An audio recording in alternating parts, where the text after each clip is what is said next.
Hello, my name is Marcus. I'm the compiler of a collection of therapy quotes entitled 1001 Windmills of the Mind, a collection of advanced self-help quotes taken from philosophical, the psychodynamic, or the psychoanalytic perspective, which long ago, as I understand, is referred to by some, perhaps many, as philosophical medicine and narrative medicine.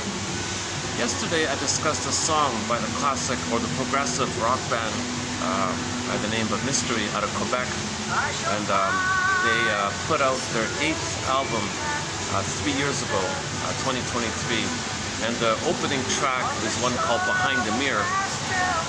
And I discussed it a little bit yesterday due to interruptions, and I was feeling kind of rushed or something. I want to kind of redo it a little bit here and pick up on it. So it's an excellent song, Behind the Mirror, by the band Mystery. And so why don't I just do that? I'm in the mall here, so I'm not going to do the usual opening kind of introduction that I often like to give about repetition compulsion, you know, Edmund Burger's theory about psychic masochism, Alman of Paul's theory about ersatz self-object and addictive trigger mechanisms, and the rigmarole, the misery machine, and the rationalization, and the symbolic acting and oral fixations, and hoping to get a better childhood past, dysfunction being the hope to get a better childhood past, give you all hope for a better childhood past, admit the trauma did take place in reality, mourning process, and a little bit about how to resolve either or, get to both, and key thing, how to update from unconscious guilt. You're not guilty, but babies think you're guilty, you get along with the mother, and why mothers might be failing the babies, whole cunning tales like that. So we talk, we have the 2 poems by Miss Dickinson there. We talk a little bit about the Twilight Zone episodes, Gabe's story, and so on. And it takes me a good hour to kind of offer some of that. So let me just jump into the song here.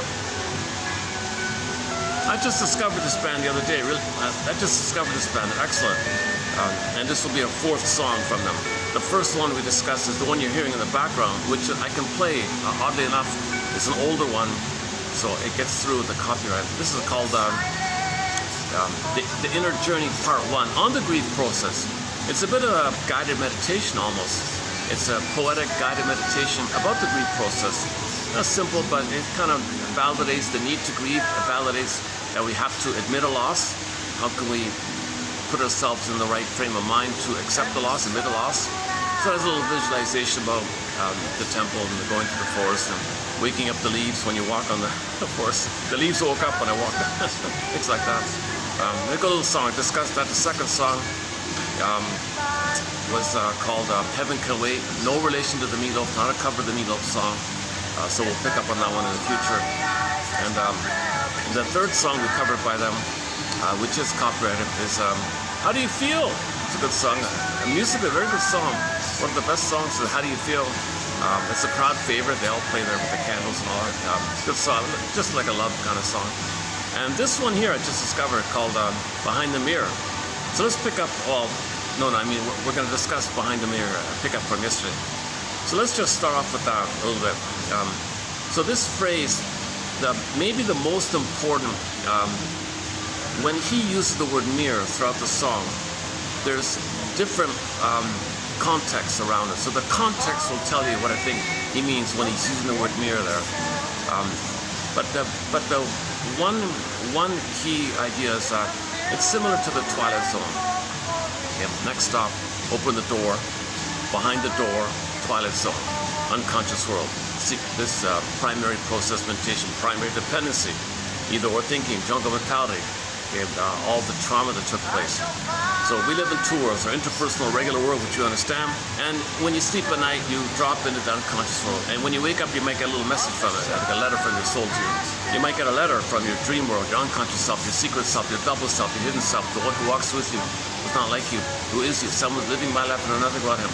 This other world that we're in, it's all our old memories, it's our imprints, it's how we make assumptions and existential conclusions, how we cope, self-representation, other representation, and maybe things that are identification aggressor, got a flip-flop, and primary identification, looking for fusion, didn't get out of the fusion.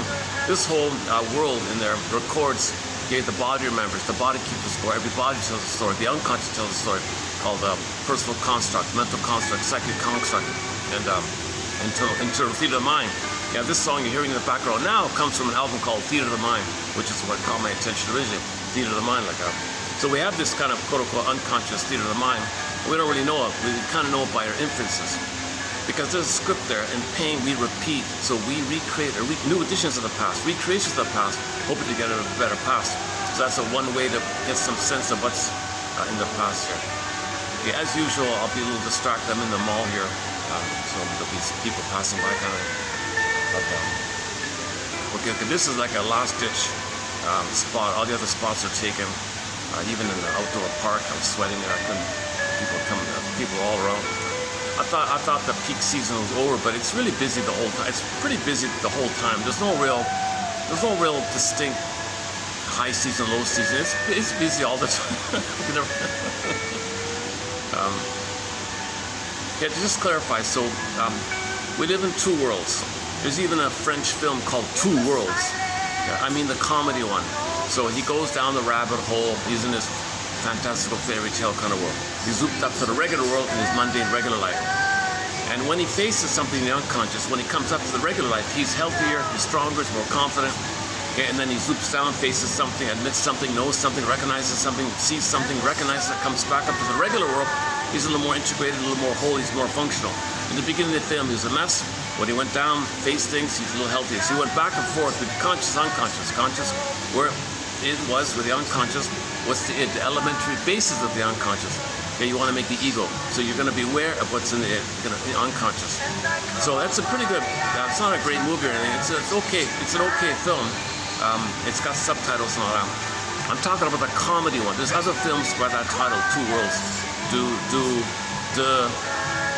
How do you say world again in French? I forgot, do something, but there's English subtitles. So like, once again, he would go down the rabbit hole and the other world, face things, come back up. The metaphor means you're going to reclaim something about yours that you didn't know before, because you face it by going down to the rabbit hole. Means you're going to, like, for example, own your projection. Something in your unconscious, you don't know it's there. Okay, to protect your sort of fake self, your idealized self that you go by, your narcissistic status, because you can't feel there's something truthful about you, so then you project it on the outside. If you own your projection, you're reclaiming something and you own it, so you synthesize. So shadow work and owning your projections is one kind of example. Noticing your patterns. You have a pattern of like, when did it begin? See an example here or now. That's like going down, coming up, integrated. So you want to resynthesize, reclaim, re-own aspects of yourself, which you have to bury and make unconscious like that. Okay, so the Twilight Zone means unconscious. Open the door. Next stop. Okay. Up ahead. Another world behind the door. Limited only by your imagination, beyond sight and sound. Next stop, Twilight Zone. So now you get a story that's a parable or a metaphor of something that we don't know. And then you come back to and you'll know something about yourself. Gabe's story is a classic one. Gabe was dysfunctional, had a self-defeating life. He had a traumatic script. He learned it with his mother. It was conditional love. Mother said, you want my attention, you gotta fail. Like, I don't want you to be free and autonomous and be happy, because I need you to comfort me, to soothe me, and take care of me. The mother parentified him, so he had to sacrifice himself, and that way he'll be self-defeating to stay loyal. He can't be happy or successful because unconsciously he's terrified the mother will abandon him. It's conditional love. He doesn't know this. So he has a self-defeating, self-sabotaging, fear of success kind of life, and so he self-punishes himself, masochistic, whatever, but that's to be loyal to the tie, because he's loyal there. He doesn't know this. So he goes through life saying, what the hell, I feel like I'm jinxed or something. I'm jinxed, that was the word they used, he's jinxed.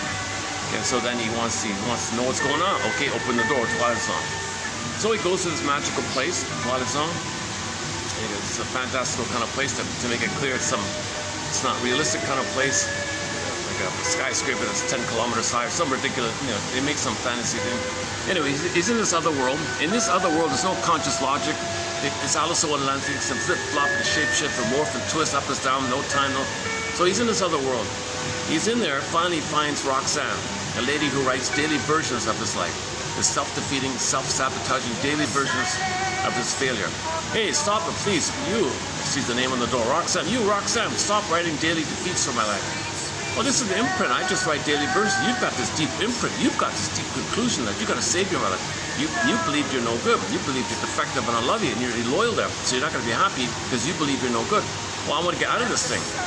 So that calls up a management. And well, you realize you got to give up hope that by being dysfunctional, that one day you'll get mother's love.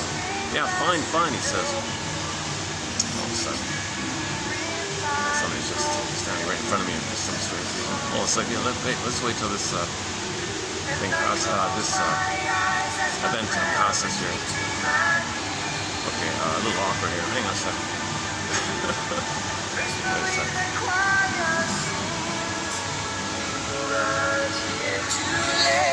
The master had to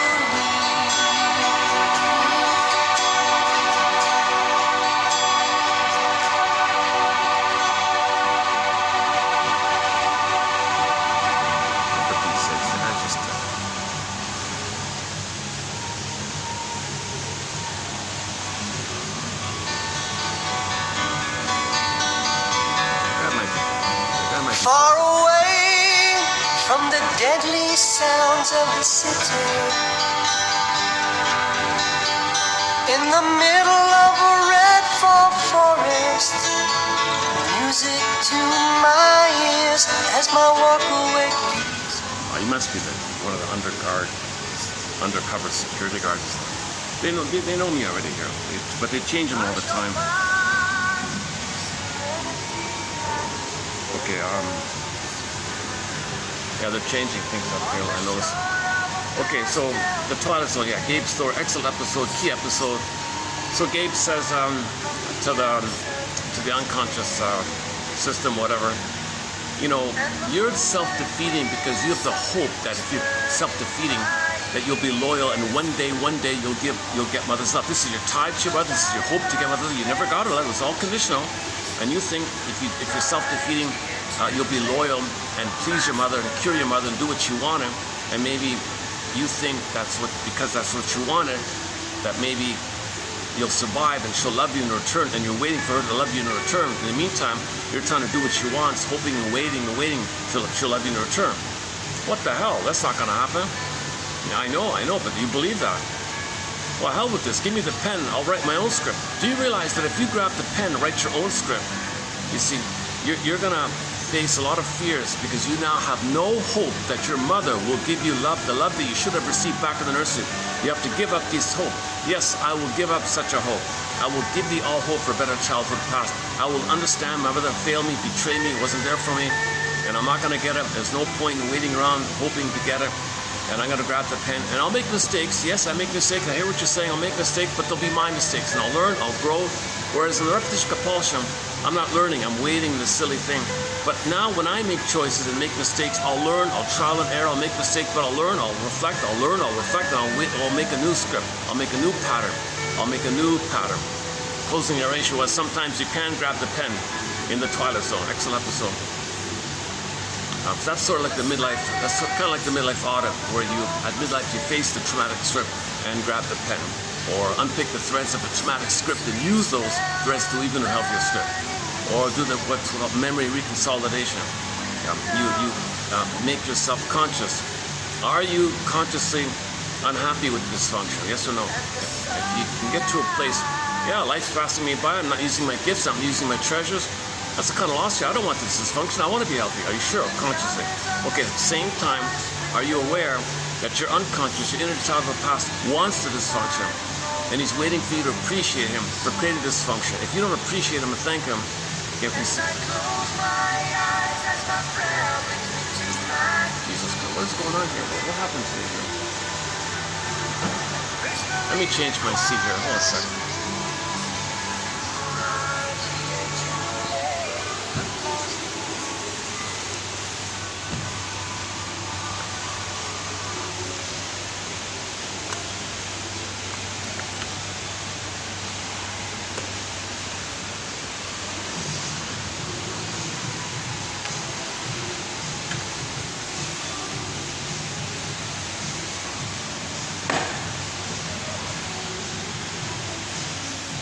Chair's holding up.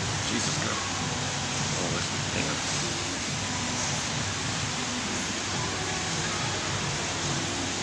Is it still playing? Oh, yeah, okay. Yeah, we're playing the first song on our soundtrack, which I can play. Another person just stopped standing right in front of me for some strange reason. What is it about this particular spot that makes everyone just want to stop? Thanks. Okay. Yeah, this is, yeah, okay, I get it now. This is sort of in between the shops, like this up there, and then this is like a midsection that's under renovation. Maybe that's, all right.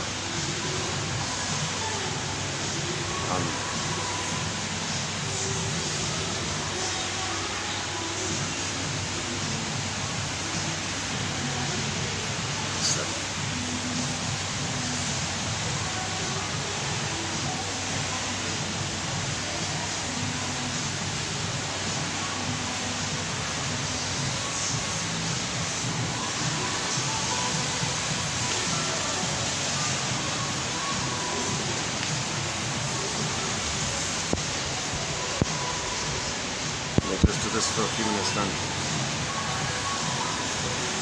Gabe's story. So we talk 25 of the episodes from the Twilight Zone. That's just one of them. Incredible material. 50 hours of discussion on the Twilight Zone. So unconscious. So back to Rod Serling. Next stop, open the door. Okay, the metaphor means behind the door is this other world called the Twilight Zone or the unconscious. Okay, now in the song we're going to discuss here today, he basically the overall or the main kind of most important message is he says behind the mirror. Okay, so Jesus, the whole set.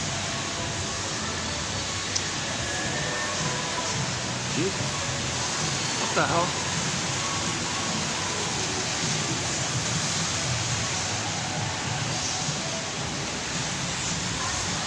Can I do it like this for a bit then? I got all sorts of people sitting around here, including myself. No, first, I haven't been here in a long time, you know. Okay, where are we? I got it. One second.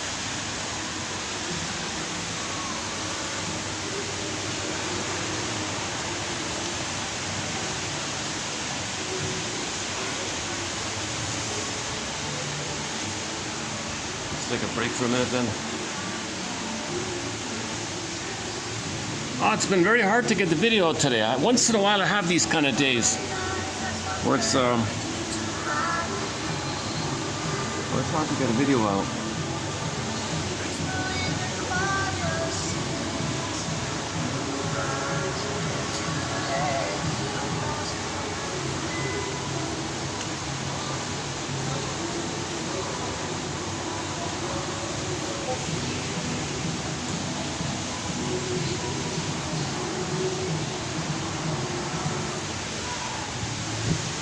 Leaving finally.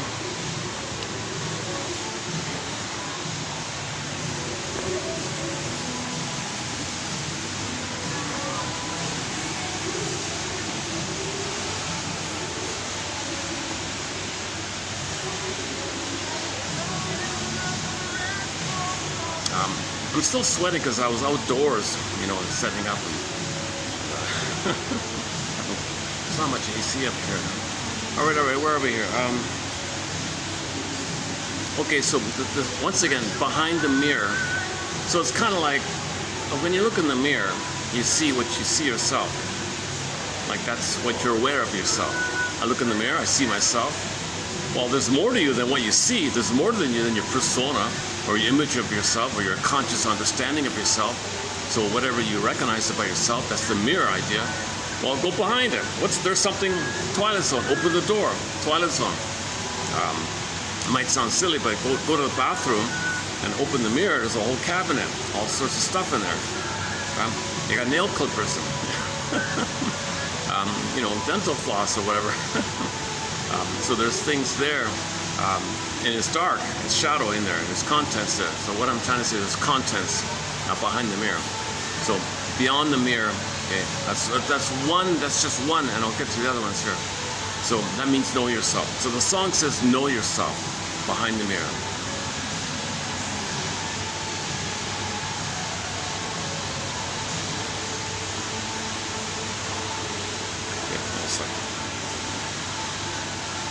Okay. Another key idea that's kind of related to is in the narcissist myth. Okay, he looks into the reflection. He sees he looks into the pool of water like a mirror. The pool of water is like a mirror. He sees the reflection. That's all he sees. Okay, so that's called narcissism. So when he says behind the mirror in the context of narcissism, well, look under the shame, what caused the narcissism, the unmet primary needs for development, the fusion still there, the mother complex is still there, and all the shame and anger and all the coping strategies, that's behind the mirror like that. Okay, so in the narcissist myth, okay, he's still in the original place where all babies think they're kings and gods, all about them, center stage, all about them. So babies think they're little kings and gods, everything's about them. They don't understand mutuality yet. In the beginning, they're one or fused or merged or symbiotic with everything around them. Blissful oneness, union mystica, participation mystique, kind of thing. So later on, he understands differentiate, but if he's traumatized very early on, he's still stuck there, like the narcissist, waiting, is all he sees.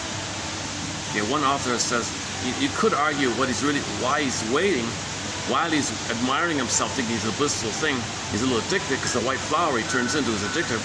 What he's really doing is, the reason he's suspended like that, because mother never appeared. He's waiting for mother to see him, to see that his mother saw him, a mother saw him, he was seen by another, he's recognized by another, and that moves toward, mother loved him, mother accepted him. Now he can start to be himself with mother's approval, mother's acceptance, mother's interpretation. Mother says, you're great, you're nature's greatest miracle, you can be who you're meant to be. Wow, okay, that's cool. So I don't gotta, I can move on with life.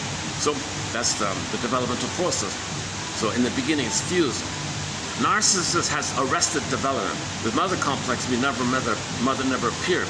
Mother complex just means there's too much emotion, too much unmet needs are on the mother. That's all it means. So narcissist has a huge mother complex, obviously, right? And then he won't see others, identification regressor, fuse, self and other fuse. So when he goes to life, doesn't see others, doesn't see echo like that. But normally, echo is the embodiment, the soul, the feminine, the beingness, the ontological self, the sense of self, the feeling, real life called the soul, the personification of the feminine embodiment, the aliveness, the radiance, the anima, the soul, the embodiment, okay, personification, create a character, personified the soul. It was Miss Echo. At the end of the story, Echo turned to stone. He turned to stone, so he couldn't feel. If your soul is a stone, you're not really feeling kind of. Okay, so and he turned into a flower. So that's a powerful image, an ancient Greek myth. They knew about this. So narcissist is addictive. You're a delusional thing, all about me. I'm so special. Who cares about you? And you feel this kind of addictive, kind of like power, status. Like you're so important. Everything's about you. Everything serves you. You kind of see things in that way. And the narcissistic rage, if you don't get what you want, the world is symbolic breast, it owes you, the world is me living mentality, don't care about you, just get. So they're kind of harmful, obviously. But that demand they have is the cry for mother's love to resume development. Okay, that anger and entitlement and narcissistic status is a rage-like idea that mother should see him and meet his needs so his soul can be with him. Now, the mother wasn't there for whatever reason. The soul, symbolized by Echo, was off in the corner, by the side, kind of whispering at a distance, called disassociation. So his soul is not in his body. It's disassociated from his soul. So he doesn't feel real. He feels empty, derealization, kind of. And once again, the Echo turned to stone means he feels flat or numb or whatever. And it goes on like that. So back to the song, Behind the Mirror, okay, in the context of narcissism, you gotta unpack narcissism. What's behind narcissism? What's behind narcissism? Okay, when you use the word mirror in the sense of pool of water reflecting in the narcissist myth, what's behind him? Well, the shame. Okay, mother failed him. Mother was a hypocrite. Mother put him in double binds. He never felt safe to be himself. Mother put him in a role. Mother wanted him to take care of her. Or mother wanted him to play a role for her. Mother treated him as an extension of her. The mother had an unresolved issue on her end and used the child in some kind of role. We discussed the old cunning tale roles in previous videos. I won't do it here. Okay, that's another kind of key idea. Now, in the area of so let me pause there for a minute. That's two kind of important points, I think, related to the overarching broad message or the spirit of the song. I think, look behind the mirror, that kind of. But there's more to it. Now,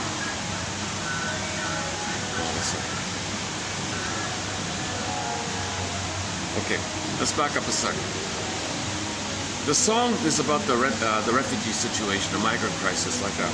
Now, I kind of tried a little bit yesterday to mention how, in order to kind of appreciate the migrant crisis, you need the broad picture of the plunder system and the pillage and the plunder. So I tried to do a little bit of that yesterday. No views, but no views. So a country's being plundered and pillaged. Okay, and why? And we discussed that in previous videos in a thing called the 55 symptoms of homeward trauma, because for the past somewhere between 5,000 and 10,000 years, we went from village to pillage, and we've been in this mode, eating up the planet as fast as we can. Sings Rick Emmett in his excellent song called Big Lie. You're destroying the planet as fast as we can, eating up the planet as fast as we can. It's an oral thing, right? Didn't make your knees. Roll his breast, gobble, doesn't, no symbol of mother's actual mother, do it again, pain, do it again, pain, do it again. So eating up the planet, hoping to get mother's love in the past. All dysfunction, all oral fixation is the hope to get mother's love in the past. Why? Because that unconscious is a survival brain, and the survival brain does not know time. When there's trauma in that part of the brain, and the baby's traumatized before so early on, he's operating at a thing that doesn't know time. Okay, pain, repeat, pain, repeat, pain, repeat. Needs mother, rejected. Needs mother, looks for symbols. Okay, this whole, so this is a little bit like that. So that's a huge topic. It takes 55 hours. We got 55 sort of kind of key points in this thing. But anyways, countries, so if a country, so the song's about migrants in general, whereby their country is pillaged and plundered, all the suffering, let's have some empathy. The song is a call for many points. Number one, walk a mile, imagine yourself in their shoes, a little empathy. And also understand that the commonality, the shared humanity that we all have behind the mirror. We all have an unconscious. The mirror goes both ways, the song says. So we all have an unconscious. The lyric in the song where he says, the mirror, what if the mirror, it goes like both ways? Like the earlier settlers and the recent settlers, you know, they all have an unconscious, shared humanity, shared trauma, shared, well, we all have the shared phenomenon of having an unconscious. Yes, it's unique for each person, but we all have it. That's something we all have in common. We all have trauma, unmet needs, like that. Okay, so the song's about the plunder system. And let me just run through quickly the lyrics. I did it yesterday, but let me just, as a refresher for myself as well, run through the lyrics of the song before we play it. Okay. Again, the leader of the band is a guy named Michel. Does it show up here? Michel, interesting guy, Michel St-Père, P-E-R-E, I'm not sure how you pronounce it. Michel St-Père. He carried the band from the beginning in the 80s to present. Numerous staff changes. He's had 3 lead singers.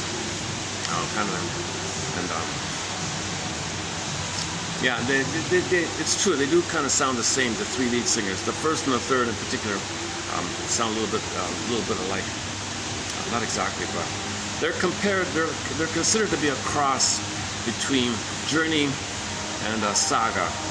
The techno and the high vocals, a little bit like that. It's a progressive rock. So I noticed in one song there's a bit of a reference to Triumph, like a tribute to some melody that Triumph used in one of their songs. So that's like a hello to Triumph or something by this guy here. And he does it all. It's all indie. He does it all on his own. So we don't really hear about them.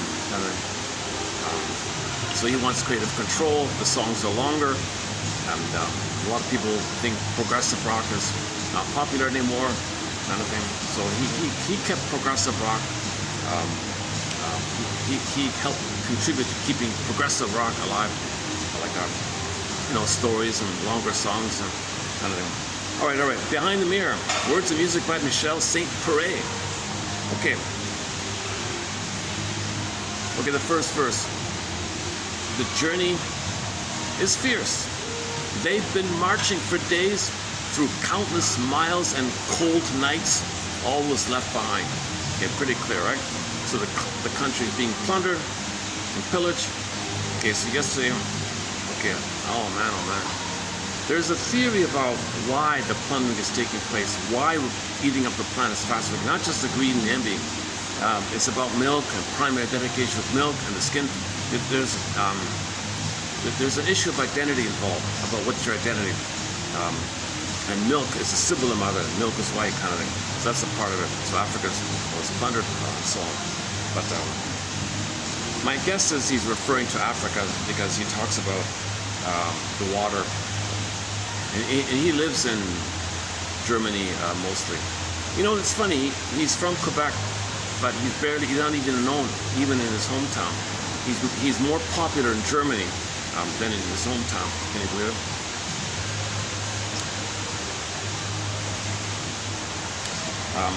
Okay, so once again, so they have to leave everything behind. They can't get on a plane or get on a bus or whatever. They have to walk for days. It's a very dangerous situation to walk through a forest, days and nights, cold nights. Lost everything, all your dreams, your home, all the suffering like that. Because somebody said, mine, that land there, it's mine. I want it. And then the cynical idea that maybe the way to control people is that let migrants come in. Then in the place of the newcomers, then you got the older migrants and the newer migrants. We all have to move. We all came from a place that we all have to move, right? We all came from the people that have to move. They got the early one, it's mine, I'm here first. And so then now divide. How does it go again? Not divide and conquer. Similar to divide and conquer. Divide each to control both. Divide each, like create an either or scenario, then you're controlling both of them, and the behind the scenes can. Okay, so that might be one idea about it. So he doesn't address that kind of thing, although other than saying there's some kind of geopolitical reference to it, but he doesn't say directly. The journey is fierce. They've been marching for days through countless miles and cold nights, always left behind.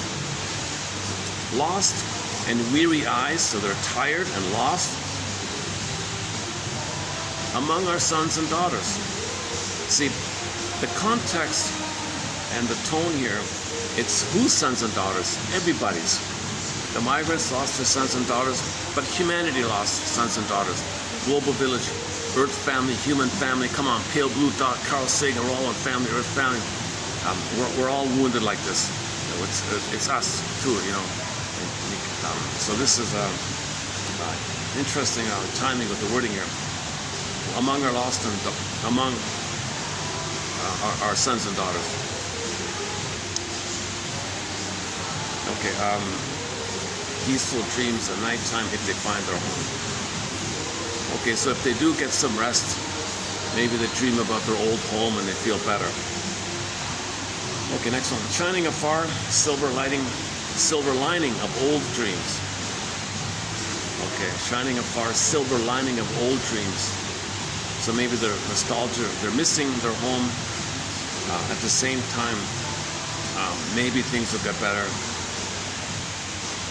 Okay, so a key lyric here is, run before the spirit is locked away. Hold on to your freedom and walk behind the mirror. Okay. So walk behind the mirrors, know your deeper self, know yourself behind the situation, behind the politics, geopolitics, behind the lies and the propaganda, what's going on, behind the excuses that some people think they have the right to plunder a place. Know yourself more deeply behind the mirror. Walk behind the mirror. There's a you behind what you think you are. So there's an authentic self that's kind of hidden, it's kind of suspended. Hold on to your freedom of your authentic self. Hold on to the freedom of who you really are, despite all the trouble going on. Because if you don't, your spirit will be repressed, locked away. So okay, just a general positive pep talk kind of thing. Run before the spirit is locked away. So just typical kind of like things will get better kind of message. Hold on to your authentic self and walk behind the mirror. Okay, there's more to you than the current situation.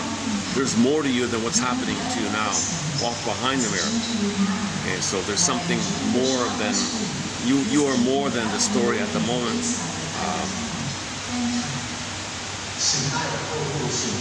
Oh, a bunch of ads here.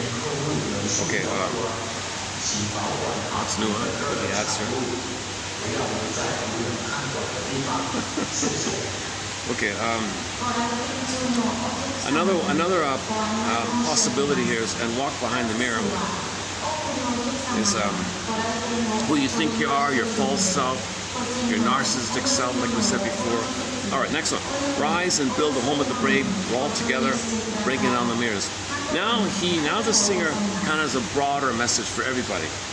We all need to wise up, learn about ourselves, rise our authentic self up, okay, and build a home for ourselves, our inner home. Okay, interpersonal psychoanalysis. Okay, we know each other by Ubuntu. We are all together, so I am because we are. We're all together. We learn about ourselves in the relationship. Okay, the prototype baby and the mother. Baby knows himself by the relationship. That goes on forever. It's primary with the mother, but later on it's secondary dependence. So the primary dependence is the baby's in a primary dependence on the mother for his identity. He'd be gone with no mother in the one extreme, right, at the beginning. Later on, when he gets out of that primary time, he enters into secondary dependence. Now for the blossoming of his creative self, his true self, you need others to have feedback, but it's not about your identity, it's about your expressing your authentic self. So you still need others, and we're all together needing others so we can know more about ourselves. We all have blind spots, so we can reclaim more and develop and grow a creative self. It's not about your identity, it's about expressing your identity. You have an identity, and you want to blossom and nourish each other further, kind of. So we're all together, no matter how you look at it. Yep. And Miss Forrest says, really, we all have both primary and secondary. It's kind of, it may be that you're mostly in the secondary, under stress, under primary, or sometimes have primary. Some people are mainly under primary, and they're limited with the secondary, but they're kind of both going on a little bit. It's where you're mostly at, kind of. Okay, finally they reached the shore. They got on their boats, and now the refugees are sailing away across the stormy sea, safer than ruins and homeland. So although it's dangerous to be on these boats, it's safer than being in a place where your country is pillaged, right? They lost all their dreams, everything they built with their families over there, it's all lost, and they have to flee. So, yeah, well, so now what? So what do we say here? A question mark here. This is all because of the battlefield of greed. So his line for the plunder system is the battlefield of greed. Okay, greed. Not just greed, it's also envy and entitlement. And because the behind the scenes feel greed and envy and entitlement don't care about it. Battlefield of greed. Run before the spirit is locked. Hold on to your feet and walk behind the mirror. Rise and build a home of the brave. We're all together, breaking down the mirrors. The sound of waves dancing around you appeases children's cries. Okay, so maybe finally the children stop crying. Oh, wait a minute. This sudden silence forever haunts you. Okay, so the children drowned. Okay, so there's sort of a sad story there. The next one here. Now, the other children are maybe dreaming that the boat rocking on the water. Can we have a fantasy that these are angels rocking the boat like the way we were safe when Mother rocked us in her arms? You know, so now there's kind of like fantasies of being safe. Okay, and it goes, okay, finally they reach the shore. The survivors reach the shore. No fanfares, nor cheers. Wait along the shore. Greeted like thieves. You become like the enemy with them. And they live them. So they arrive, they just want safety. And people think, oh, you're a thief, you're an enemy. Fifth column in the country, he calls it the fifth column. Well, what a sadness, right?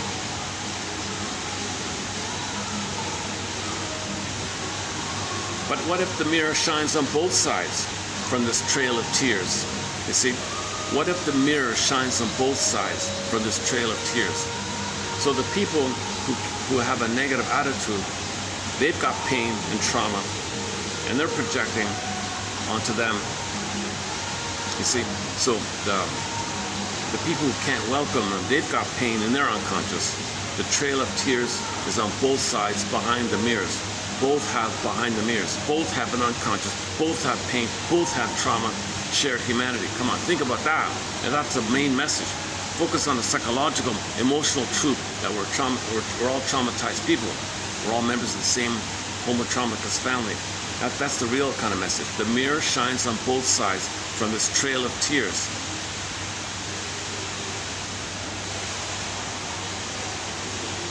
Okay, there's another reference to resiliency, and okay, let's just leave it there.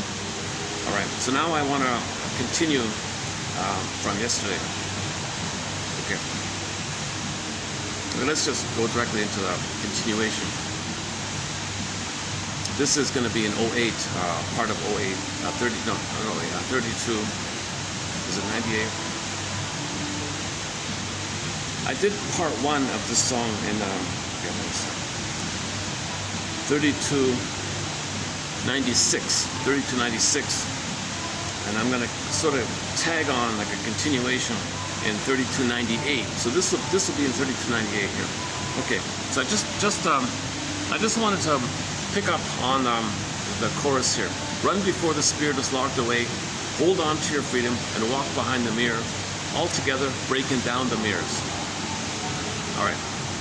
So this is from the AI thing. I asked AI to say what it is, to compile or put together what the song means, kind of thing.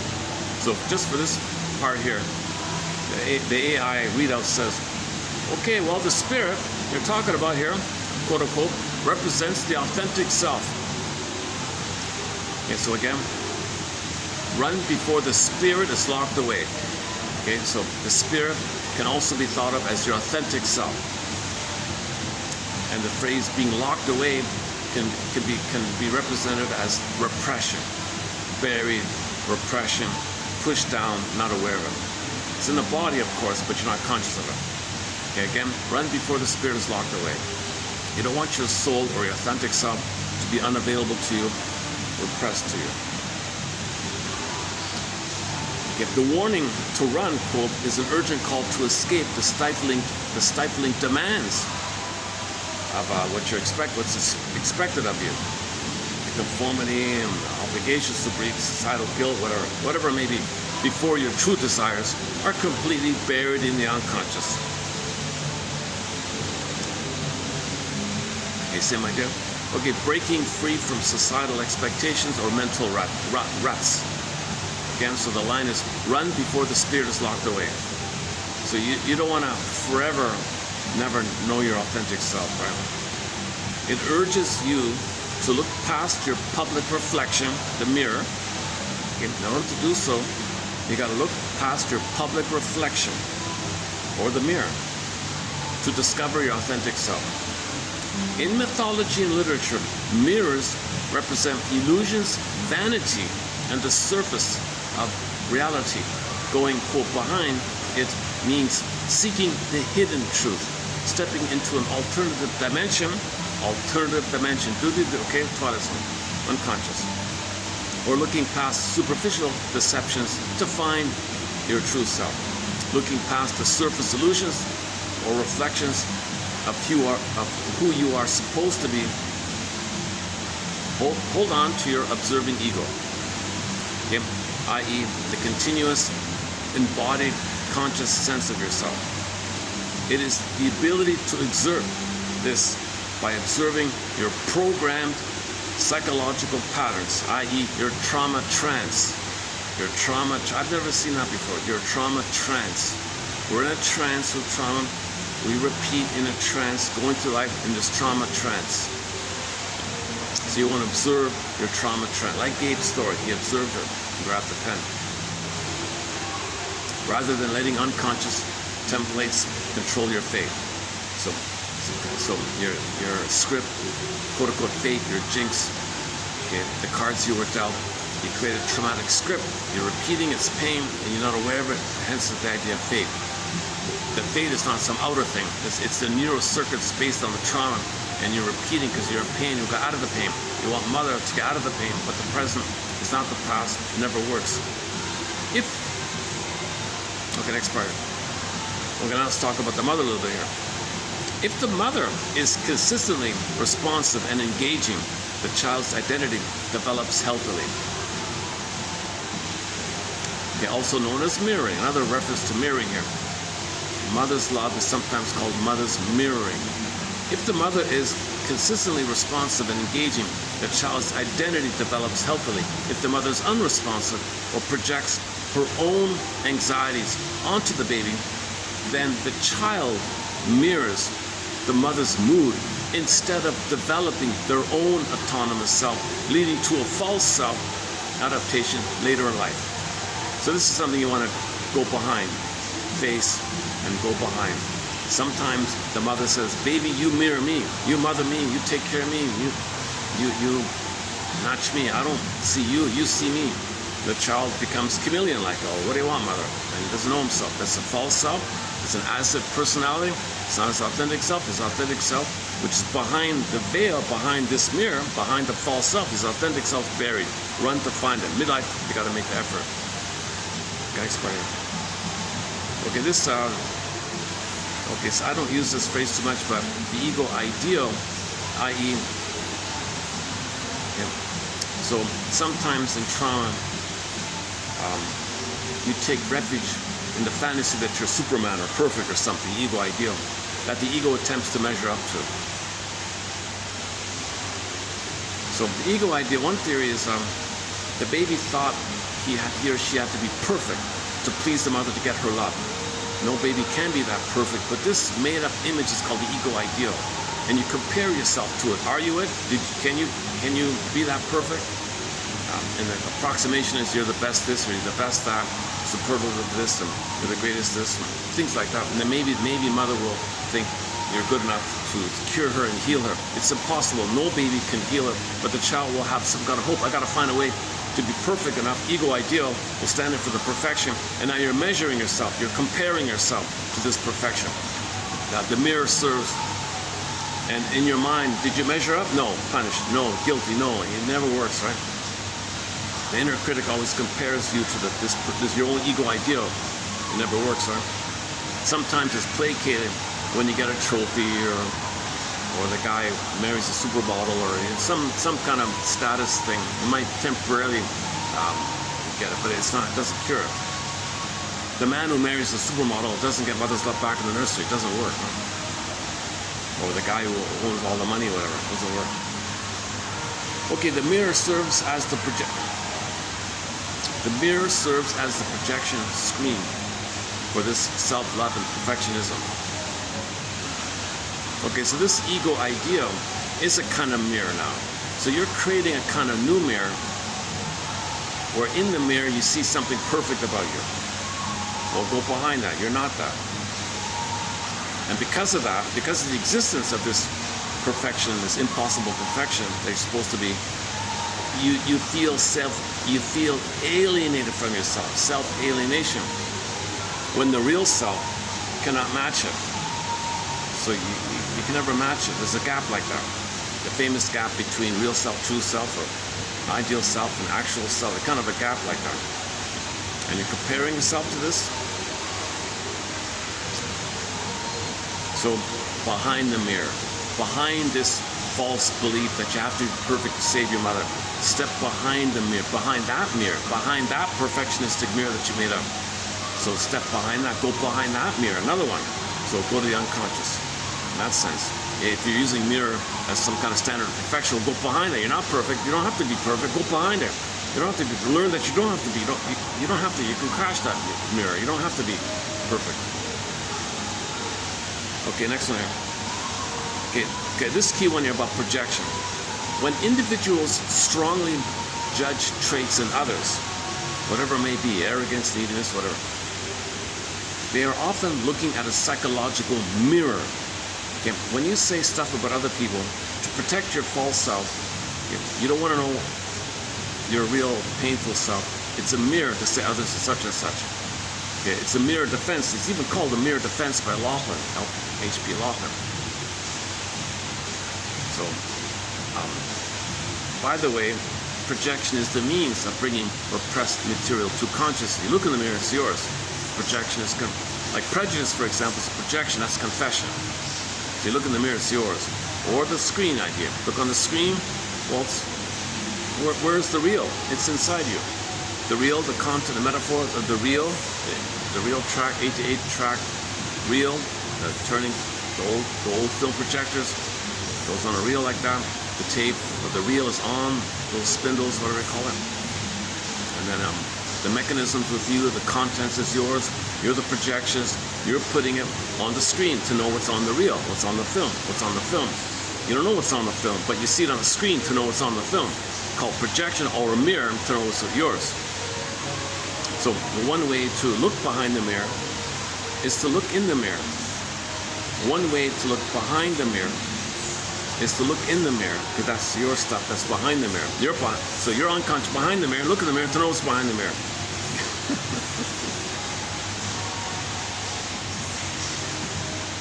When individuals strongly judge others, they are often looking at a psychological mirror. These strong reactions act as defense mechanisms. The mind projects suppressed, embarrassing, unacknowledged, unwanted, disowned parts of its own personality, also known as a shadow, outward onto others to protect your false image. Okay, again, mirrors as psychological projection, where we attribute our own disowned traits onto others.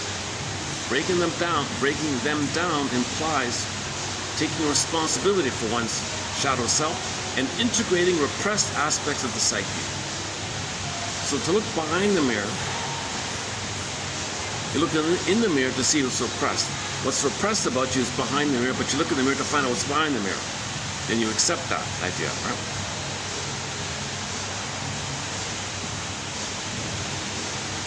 The next one here. Breaking down the mirrors reflects the dismantling of the false self, the mask or image we project to the world to feel safe or acceptable.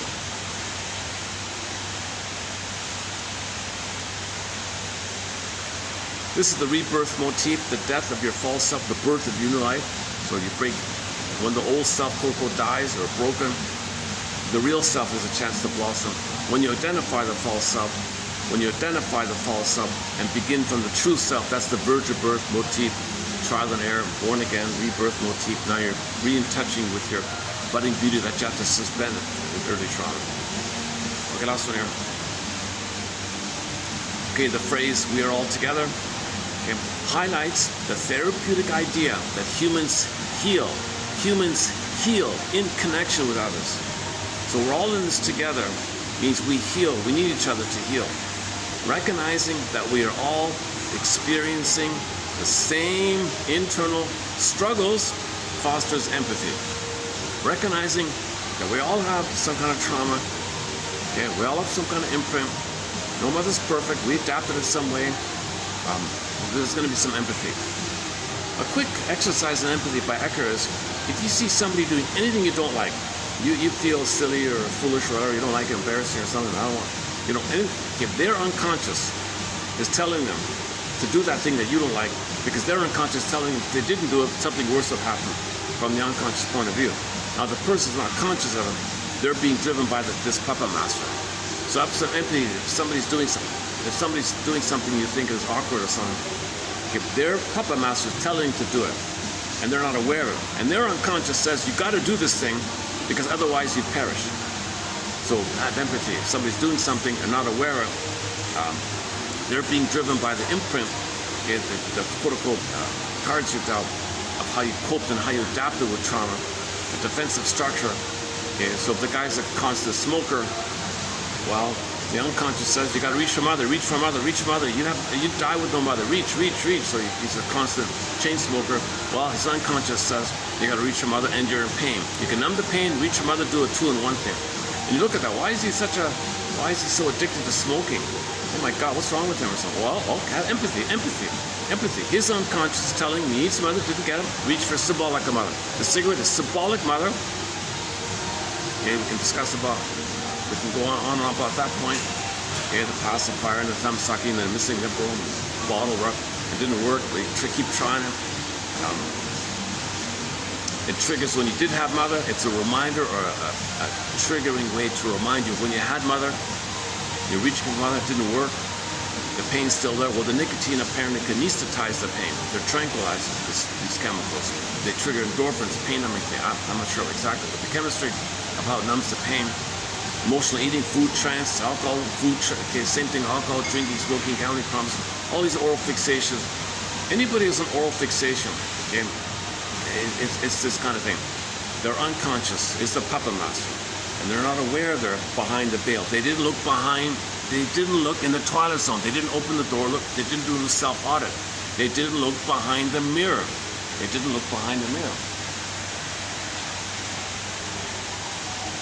Okay, I'm gonna go over to the window and play the song.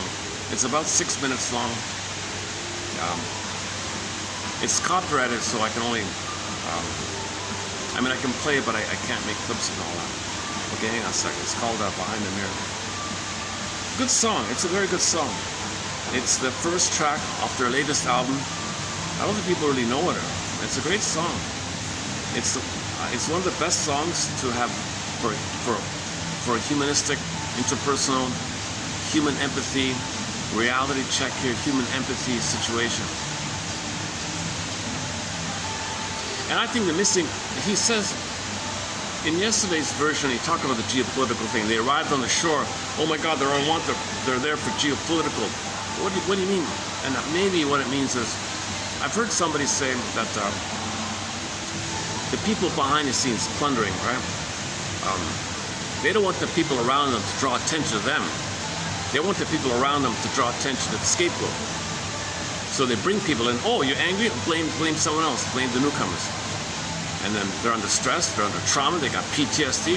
Well, they're bound to be mishaps, and they'll focus on each other. Because the people blaming the immigrants protect the mother.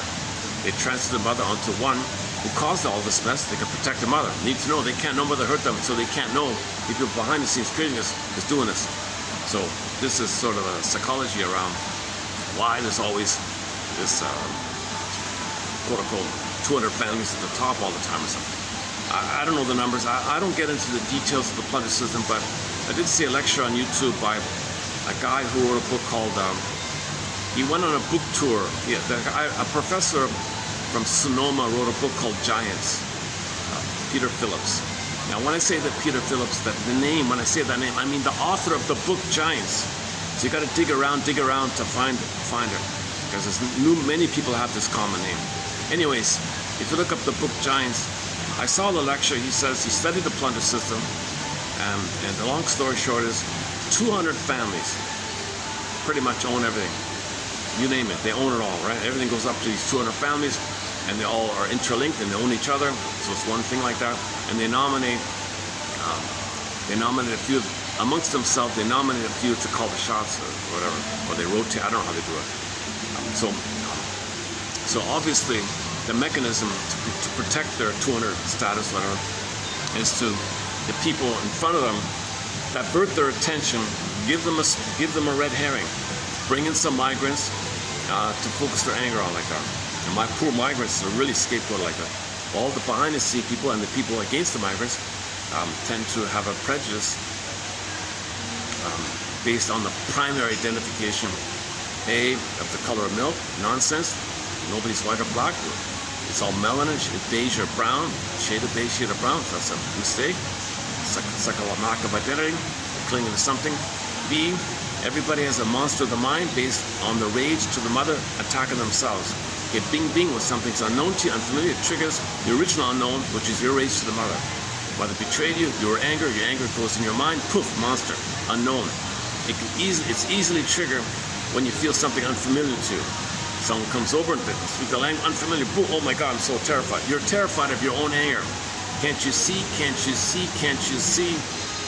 Sings whoever the lead singer is of the band Delirium in that song Self-Saboteur, or the Pogo cartoon. You are your own idea. It's with them. The thing with them, the critic with them, is your own anger at the mother. but it couldn't reach the mother. She gaslit you or blocked you and says you can't be angry, so you're angry yourself. Poof, you're criticizing yourself. Yeah, it's just one of the many theories on prejudice like that. So the people behind the scenes don't know that. We got to give them someone to project their own anger image to the mother onto someone else. So they're angry at themselves, which is cry for love to the mother, okay, and then be angry at others standing in for your mother who didn't respond. They didn't respond. My mother didn't respond. So the migrants suddenly become your mother, and you're angry at your mother. You didn't love me. So what do they have to do with it? Their country is plundered. Well, they're here for safety. Leave me alone. And suddenly they come to the shore. Oh, you're my mother. Didn't love me. I hate you. Right? Holy, you know what? So they're obviously we need a huge crash course in psychoanalysis, and that's why I've been saying all along.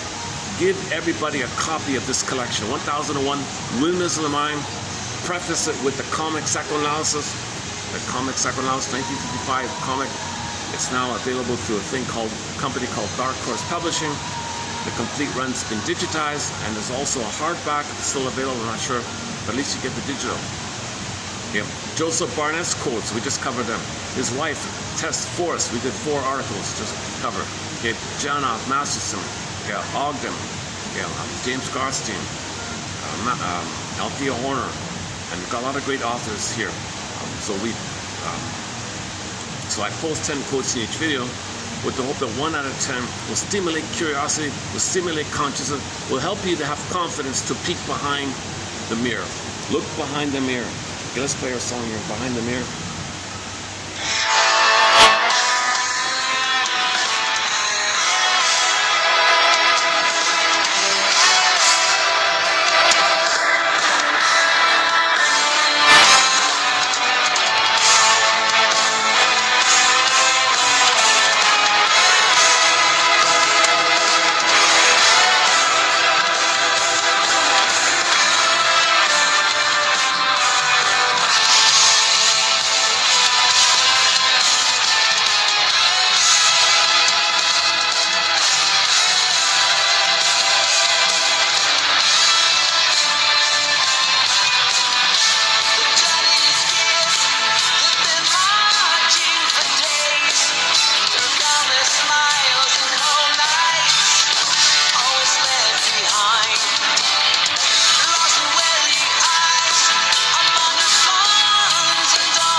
Okay, I think that's basically the follow-up I wanted to give from yesterday.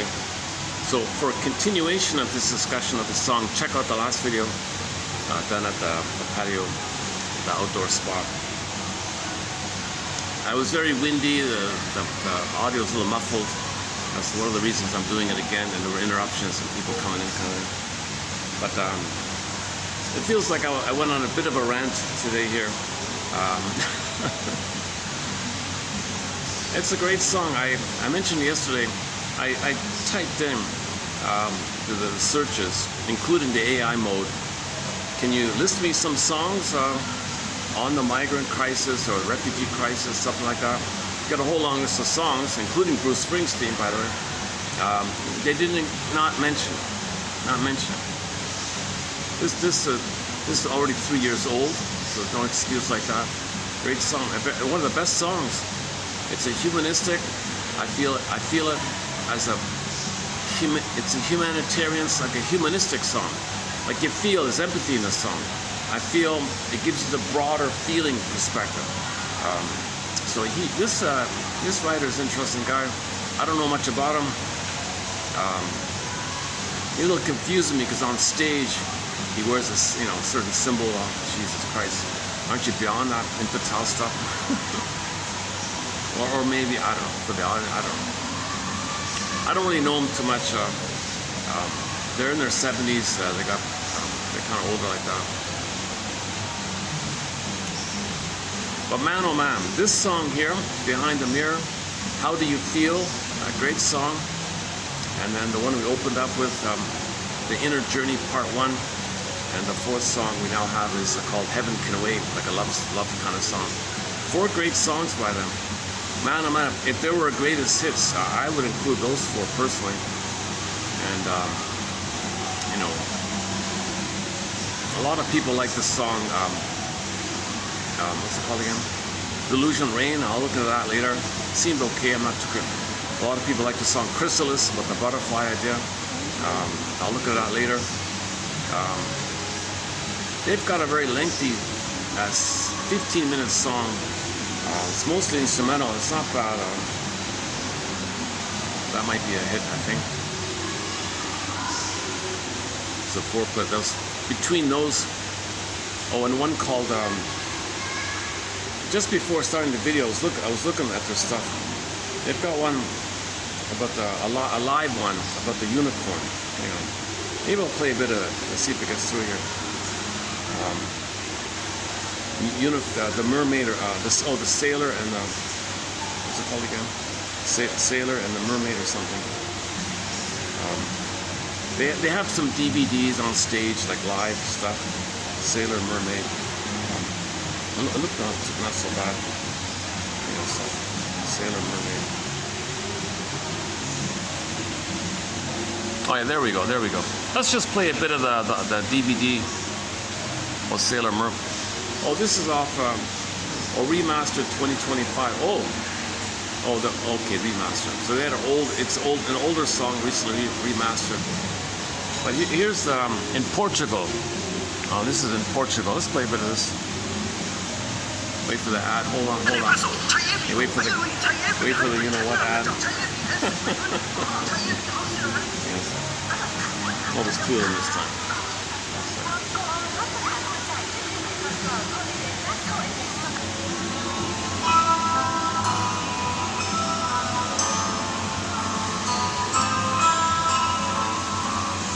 The guitarist is the lead guy, Michel St-Père. And this singer they have has been with them for the past 10 years.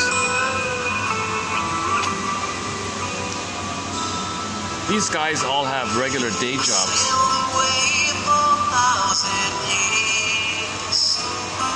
Searching for reasons to know. So many times They kind of look like a biker gang or something. They look like tough guys, all of them, right? I heard the interview also this morning.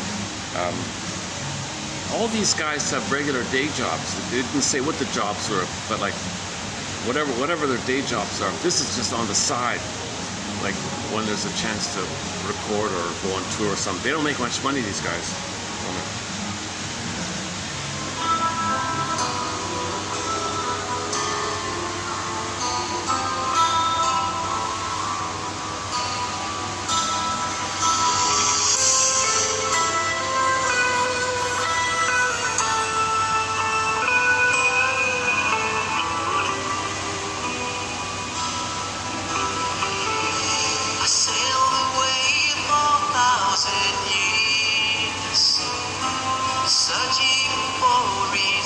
used to know.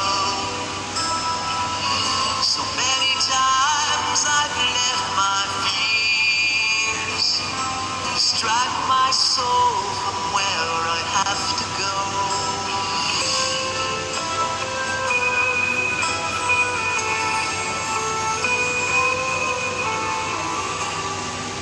Oh, there he is. There's the guy, Michel.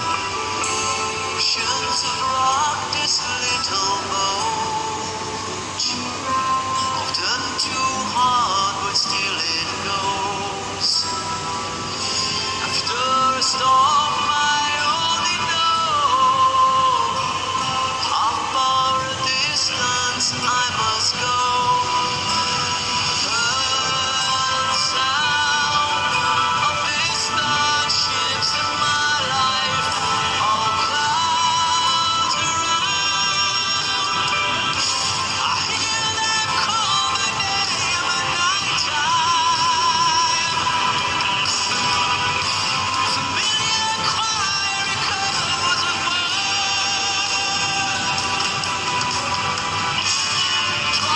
far away from shorelines to a place I long to know.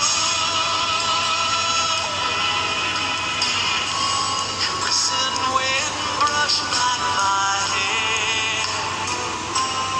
Distant shapes keep me awake. Scents of flowers in the air evoke lost memories of a lake. In waves she dances, playing, passing close by. The cream of her eyes reminds me of a distant lifetime. I know I've seen the stage before. Voice reminds what's left of my life.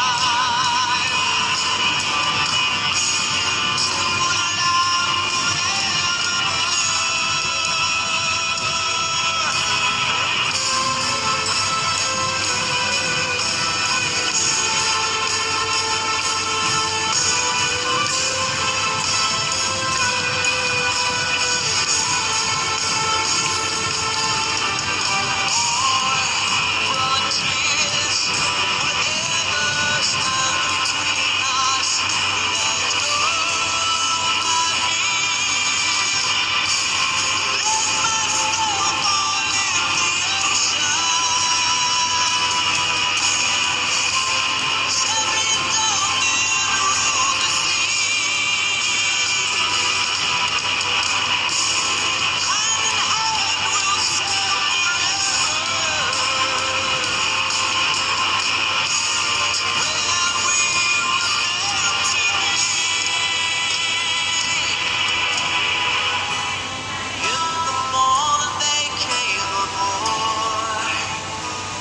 They only found this little note. Tell them all I love them so.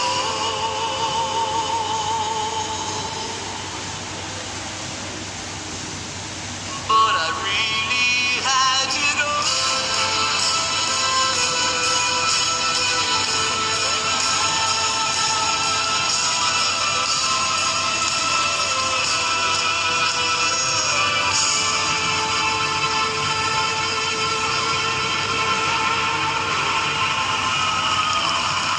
Thank you.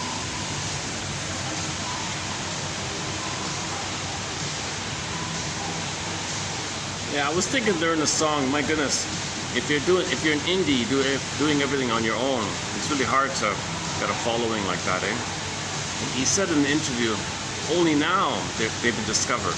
Like just now they're getting invited to attend concerts and they're doing more concerts now. After 8 albums, finally they're getting a little appreciation.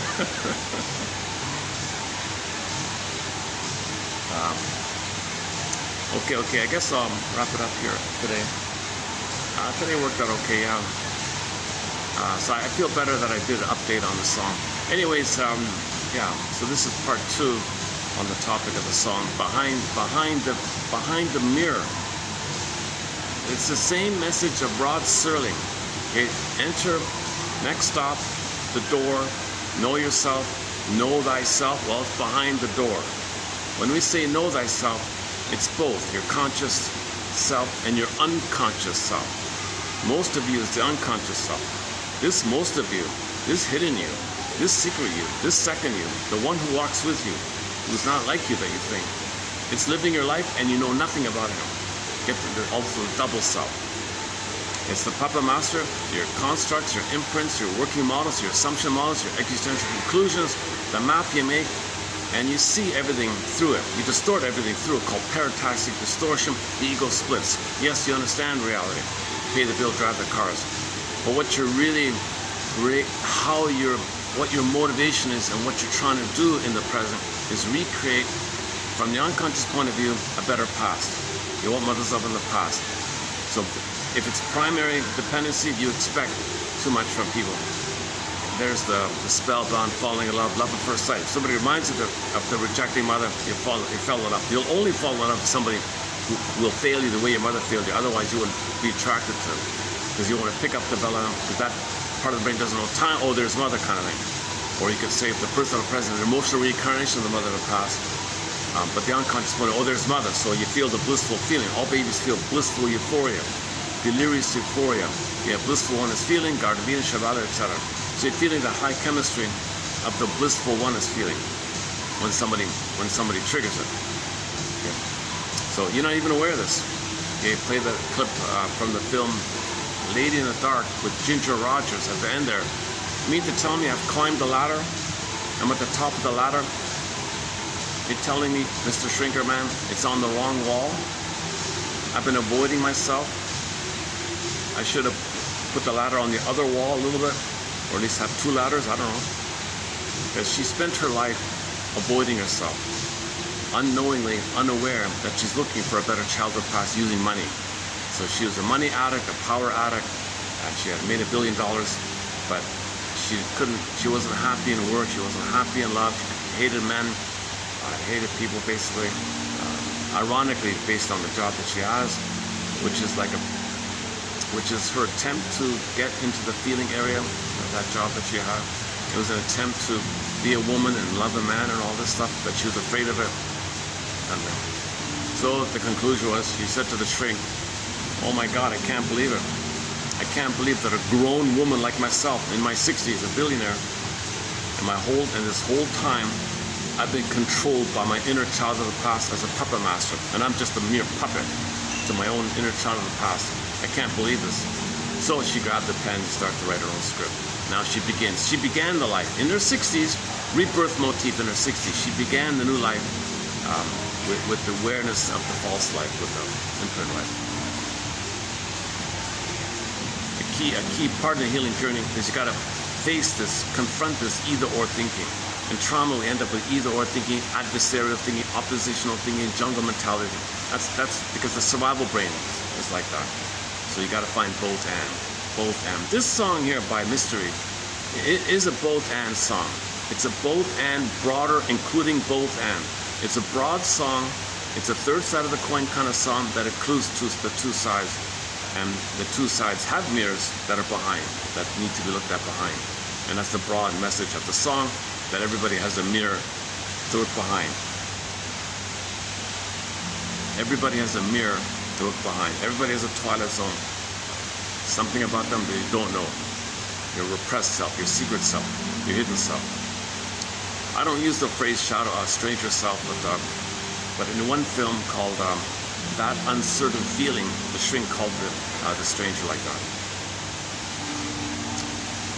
The shrink said to her, I'm going to help you get to know this stranger within you. She joked and said, I'm afraid of strangers. It's you. Hidden self. All right, let's see, what time is it? It's 6 o'clock or something like that. Look at that, 5:54, eh? Man, oh man, this part of the reason I'm a little animated or a little, as I'm running on, I'm a little frustrated today with all the interruptions that I had. I had extra coffee, so I kind of went on a bit of a rant. Plus, it's an emotional topic, so all these factors converged.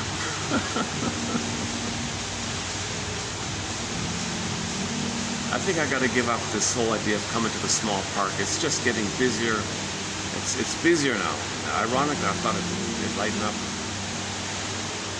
But luckily, I have 2 new venues, both outdoors. The patio one and sort of the smoking section of another mall at the other end of town.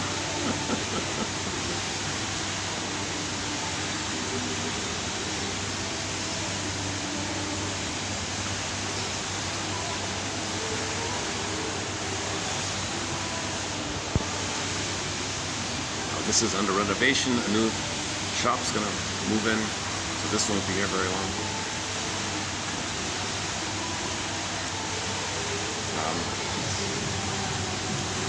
Any closing thoughts here?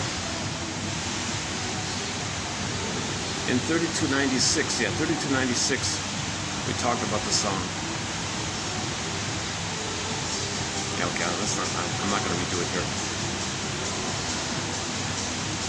And we're posting below 3297, right? Oh, the first one's on mirroring. In need of early mirroring and quote-unquote mentalizing, she has thus created a substitute for maternal provision. Oh yeah, okay, oh by the way, yeah.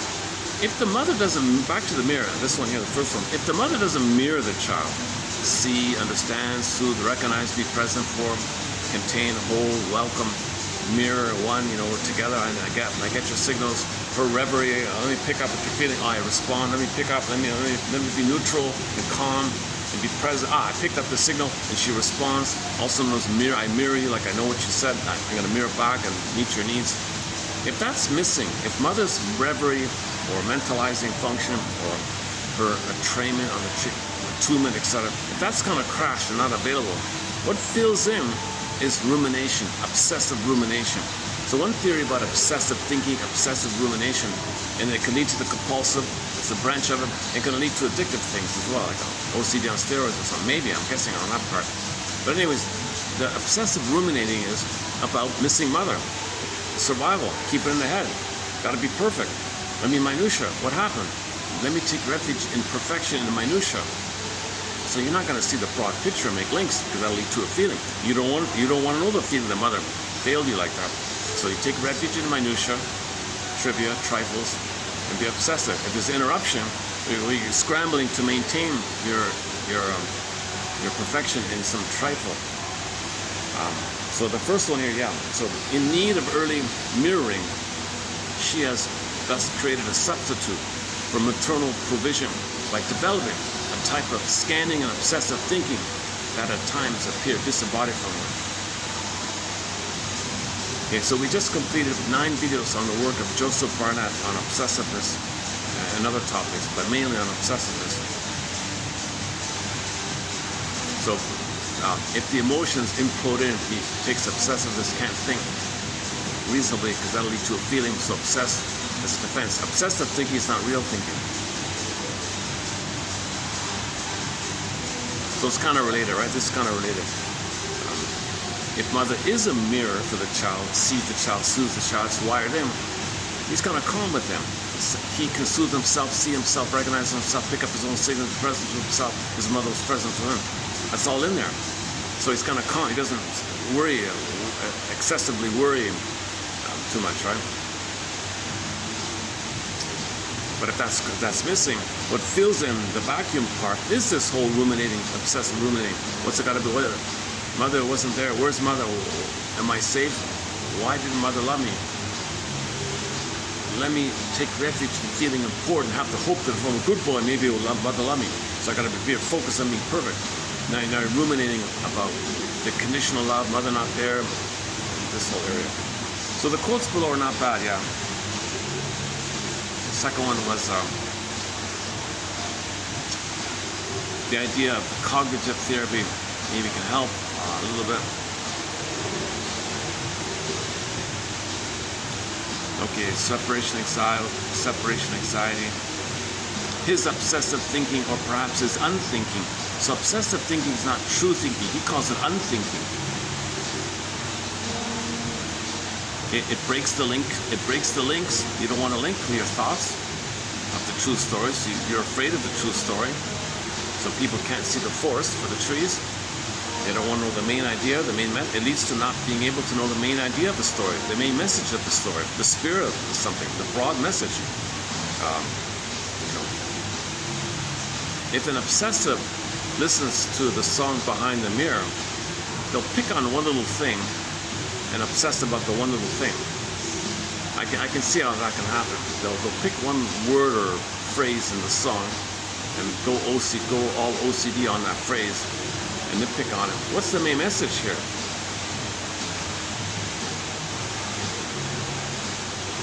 I don't want to say this, but the AI readout offered the main message, ironically.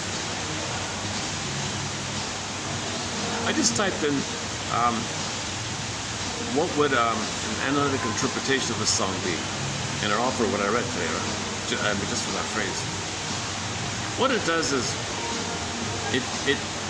it links words that you're looking for to definitions from an analytic perspective on that term.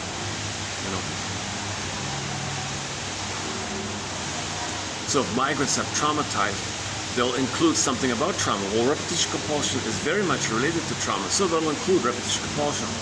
Trying to undo it, or hope you can undo it. Okay, and so on. Let's not read this here.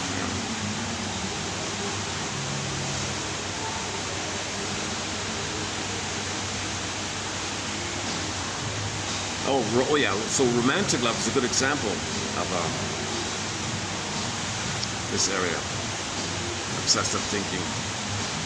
Because romantic love is that mother? Did I finally get mother? Mother's gonna leave me? I can't have mother, but I need mother. But I can't have mother. Obsessing. What am I going to do? I need mother, but I can't have mother. And she's not mother. She's going to leave me, but I need mother. So this whole obsessing is related to limerence, infatuation, puppy loves, at the primary dependency. Okay, the attachment style is dismissive or anxious, avoidant, reactive, unformulated. It's going to lead to obsessive thinking. If the baby doesn't get a secure attachment style, what fills in compensates, quote unquote, is the obsessive thing. Obsessive thing is defense against real thinking. Another one here. Okay, there's a little bit about the rituals. He enforces it. Sometimes.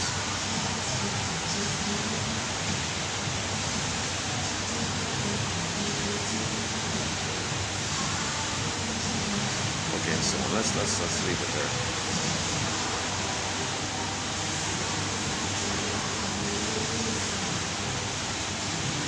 Doubt and ruminations, a protective function in relation to a fragile internal world.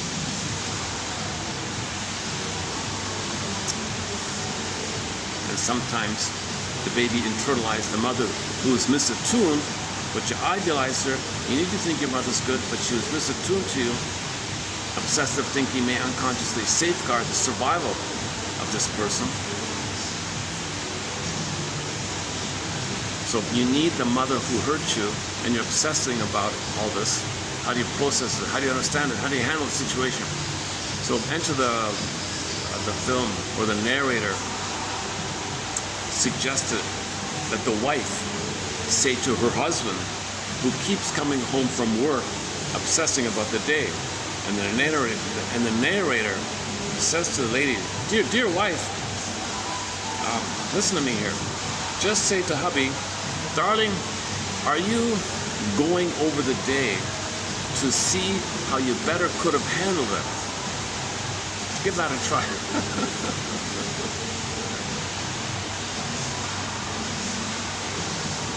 All right.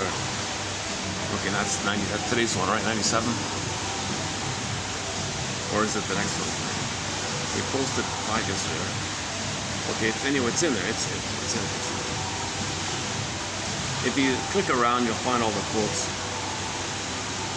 Well, let's wrap it up here, okay?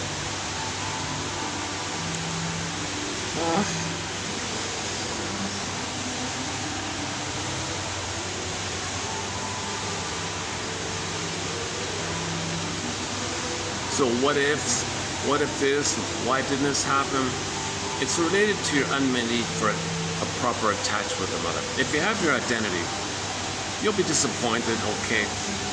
But obsessive rumination, obsessive thinking, it all traces back to the missing mother and where is she, and the hope for her.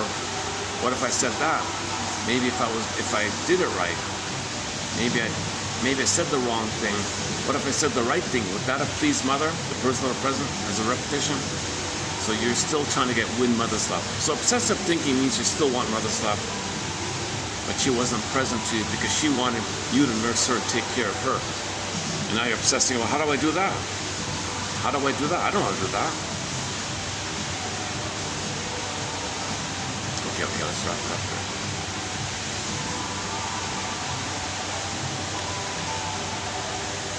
Normally we close up with a song, but we played 2 songs already here today, right? Yeah. I'm a little tired at the moment here. Can I check that? Can I indulge in something here for a second? What is the temperature? Because I'm still sweating it. Look at that, temperature. Hang on. Weather.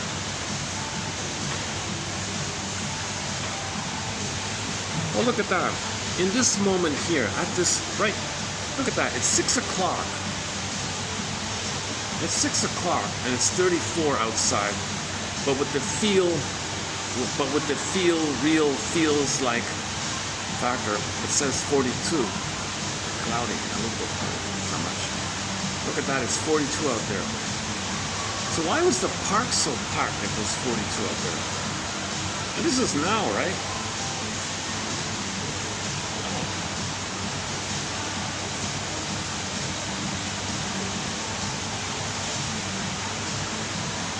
Slight cooling expected over the next 4 days. But the rain's supposed to start pretty soon here.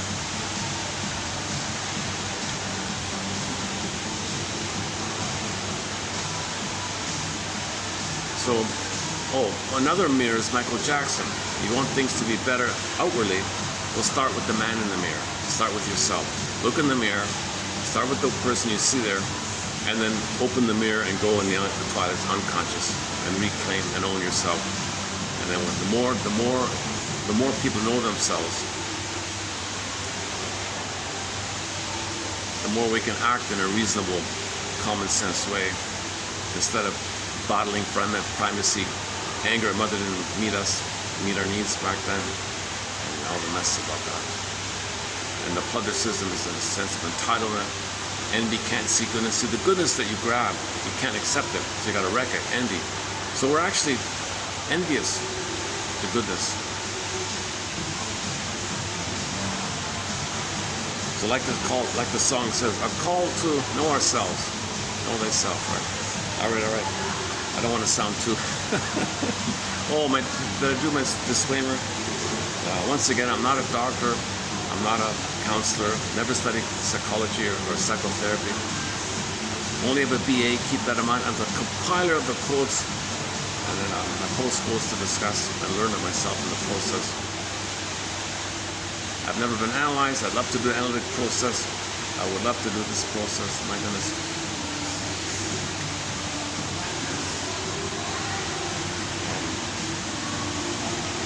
Why don't we close up with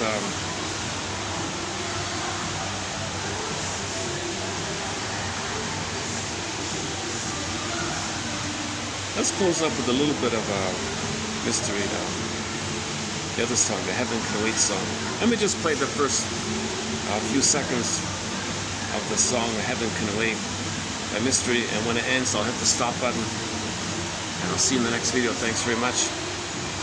May these quotes, so the CEU here in this collection your continuing education unit. But here in 1001 Windmills of the Mind, your CEU is to read and read until you find some curiosity, empathy, and understanding. Here in this channel, your CEU, your mission, submitted for your approval and consideration, should you choose to accept it, is to find your CEU here in this channel. Read around, look for curiosity until it leads to empathy and understanding. Thanks very much. I'll see you in the next video.